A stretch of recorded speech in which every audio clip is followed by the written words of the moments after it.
Our tax system is broken. Everywhere you look, there is one set of rules for most Americans and a different set of rules for the richest people.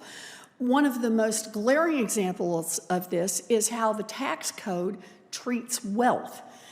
The typical white family has about $188,000 in wealth. For Black and brown Americans, that number is far lower, just $36,000 for Latino families and $24,000 for Black families. So let's just focus for a minute on what wealth looks like at the top. Let me start here. Dr. Disney, if you don't mind my asking, how much wealth do you have and how much did it grow last year?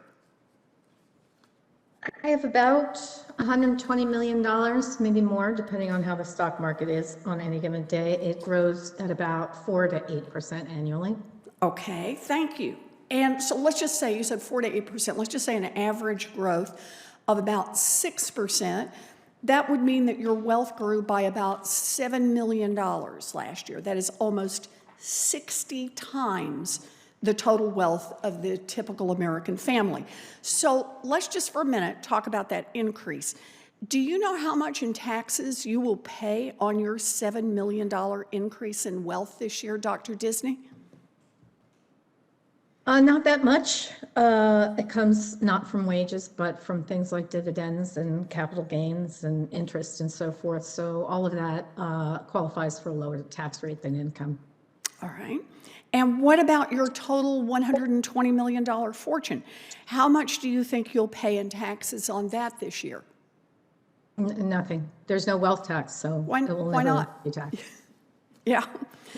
So thank you. As I'm sure you know, your situation is not unique. In fact, 99% of Americans pay about 7.2% of their wealth in total taxes every year, but the top 0.1%, they only pay about 3.2%.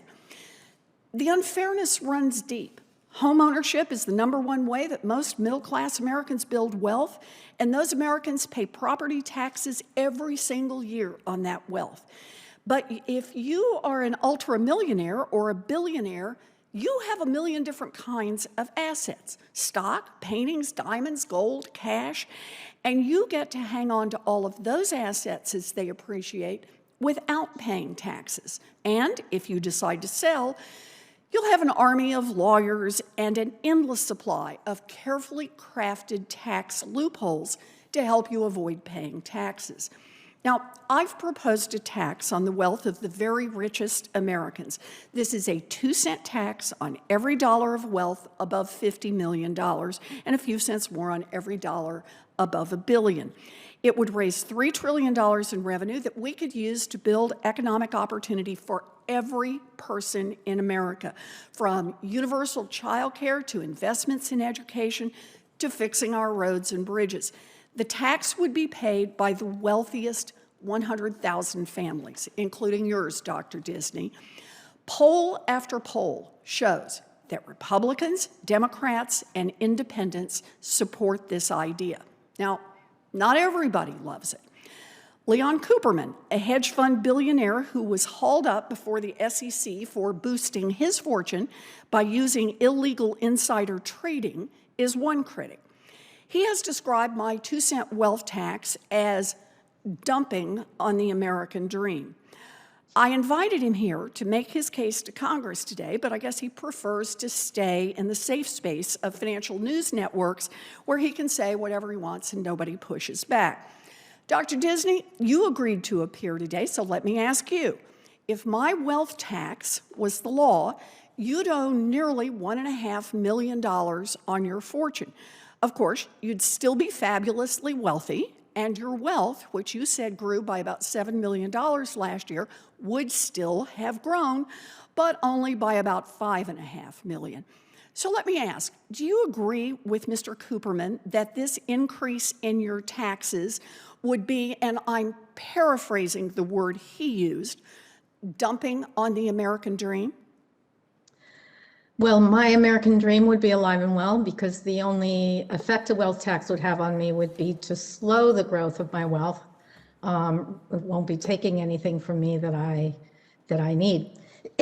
And my American dream also includes a lot of the people who aren't currently having the benefit of things like roads and schools and parks and good health care and so forth. So to me, it's part of the American dream to step up and pay my fair share.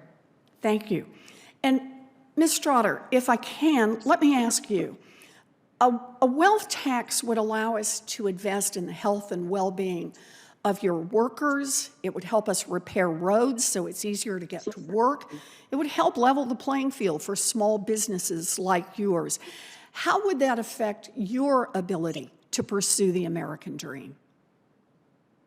Yeah, using the voice of small business, it would allow me to increase my staff. It would allow me to grow from a small size business to a medium sized business. It would allow me to pivot. So right now I'm in the headquarters of the Boston School Department, and right now many of the employees are working from home. So I'm trying to increase my capacity as a caterer. So what would help is the ability to have my business positioned to go after more contract work. Thank you. That's very helpful. President Biden has called for raising taxes on the wealthy and on giant corporations to fund his Build Back Better agenda, and I agree. A wealth tax raises more revenue from those most able to afford it than just about any other plan on the table. It would allow us to build back better and to make the American dream a reality for millions of families.